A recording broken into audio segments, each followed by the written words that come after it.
Alright, ladies and gentlemen, this is some information about your midterm, what it is, and how to prepare for it, and how you'll be graded. It should be linked in the agenda, but if you don't know where that is, or if it's not linked, from Canvas, from the home page, go to Modules, and scroll all the way down, past all of the units, to Final, and under the Final, it says Midterm. So here's the midterm assignment. It is 100 points. The points don't really matter because it's 10% of the grade, of your grade, no matter what the points are. But 100 points, just for argument's sake, due October 22nd. That's the last date, so you don't have that much choice over your date. I'll be calling you up in alphabetical order the 20th, 21st, and 22nd while you're working on your short story projects. But just to have a due date in October 22nd. So your midterm is a conference with me. You are telling me what you learned throughout the semester so far and providing evidence of your work to prove that you learned it. So if you go down to the rubric, I have one virtually, but I also have one linked. So I'm going to open up the document, but it is also in Canvas. So I'm opening the document up.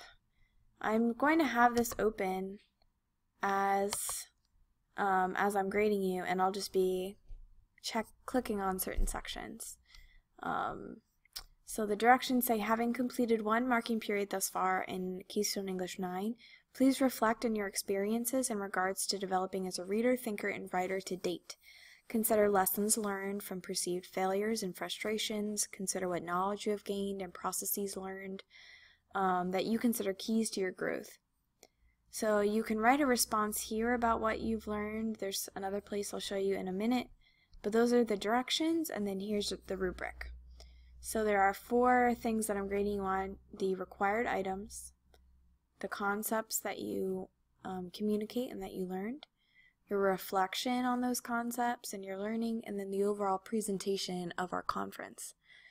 So under required items, to get full credit here, a 25 out of 25, you must have all required items with a significant number of additions. So my students ask me, what are required items? So if you go back to the assignment in Canvas, required items would include all of the major assignments for the year that we've done already. So your benchmark essay, which is your the 7 habits benchmark, open-ended, your personal pledge, your expository essay. If you have any of the short story creative responses, you can include that. You may not have it yet. I'm deleting author study presentation. We're not doing that. Your persuasive essay you'll have done at that point. And any other worksheets, notes, handouts, websites, things that you have worked on or show your learning. You can include any grammar notes, any rough drafts or outlines that you have. So the major things are required, so you should definitely have those. So let me go back to the rubric. Okay, so that's all required items and a significant number of additions.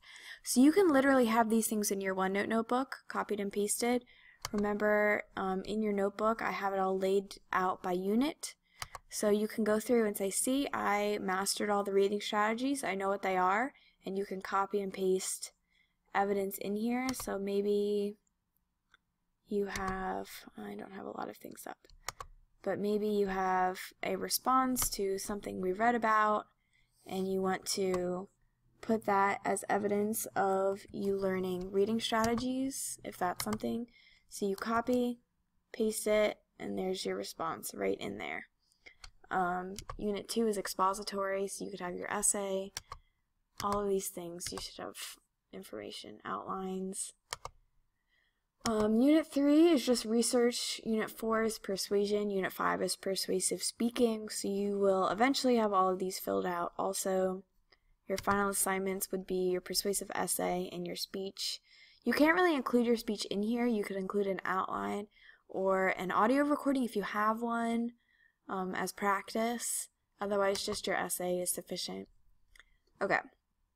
So that's required items. Then concepts. To get a perfect out of that it says, items clearly demonstrate that the desired learning outcomes for the term have been achieved. So not only have you learned everything I wanted you to learn, but the evidence that you have clearly demonstrates that you did in fact learn it. So that can include rubrics for essays, you doing things correctly, like having writing that is grammatically correct and includes thesis statements, etc. So the student has gained a significant understanding of the concepts and applications. So you have to have learned that and prove it here. Then reflections or critique to get a 25 out of 25 there. Your reflections illustrate the ability to effectively critique work and to suggest constructive practical alternatives. So if you have done everything correctly, this can be you reflecting on what you did do well, or what, if you could do it again, what you would change in the future. So you're critiquing your work. If you didn't learn all the concepts perfectly, then the reflection is a little bit easier, I think, because you can say, during this unit, I didn't spend a lot of class time to work on my essay, therefore I didn't learn how to write things clearly because I didn't have a lot of work for Ms. Barnett to give me feedback on, and the feedback is really what helps me. So it depends on the student, it depends on what you've done, what you've learned, but your reflection is about your work. So you can suggest what you would do in the future to be better. And finally, the overall presentation, how you're presenting the information to me verbally and physically. So to get it perfect, you have to clearly introduce all of your items.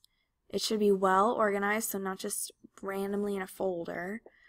You shouldn't be like searching for things during our interview, our conference. You should be prepared. It can be creatively displayed, so if you're in OneNote, that's fine. If you're creating some other way of presenting the information, it should be creative. And then showing connection between the items, so show your evolution of learning, how you changed over time, how you learn things over time.